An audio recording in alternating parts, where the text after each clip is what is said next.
ஆயுர்வேதம் ஒரு பொக்கிஷம், நம் ஆயுள் நீட்டக்கும் அற்புதம்.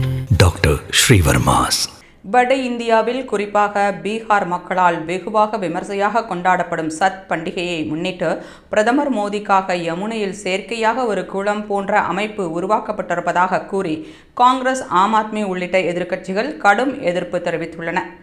மாசடைந்த யமுனை நதியில் ஒட்டுமொத்த மக்களும் நீராடும் போது யமுனை நதிக்கரையில் வாசுதேவர் துறைமுகம் அருகே சுத்திகரிக்கப்பட்ட நீரை நிரப்பி அதில் பிரதமர் நரேந்திர மோடி நீராட அனைத்து ஏற்பாடுகளும் செய்யப்பட்டுள்ளதாக ஆம் ஆத்மி குற்றம் சாட்டியுள்ளது.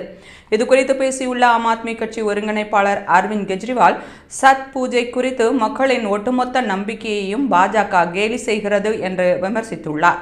அதேபோல இது குறித்து கூறியுள்ள டெல்லி சட்டமன்ற எதிர்க்கட்சித் தலைவர் அதிஷி, மாசுபட்ட யமுனாவின் நீரில் பக்தர்கள் வழிபாடு செய்யும் நிலையில் பிரதமர் மோடியும் பாஜக தலைவர்களும் நீராடுவதற்காக மட்டும் சுத்திகரிக்கப்பட்ட நீரால் தனியாக காட் அமைக்கப்பட்டது வெறும் பாகுபாடு மட்டுமல்ல, டெல்லி மக்களுக்கும் சத் பூஜையின் புனிதத்திற்கும் ஏற்பட்ட அவமானம் என்று தெரிவித்துள்ளார்.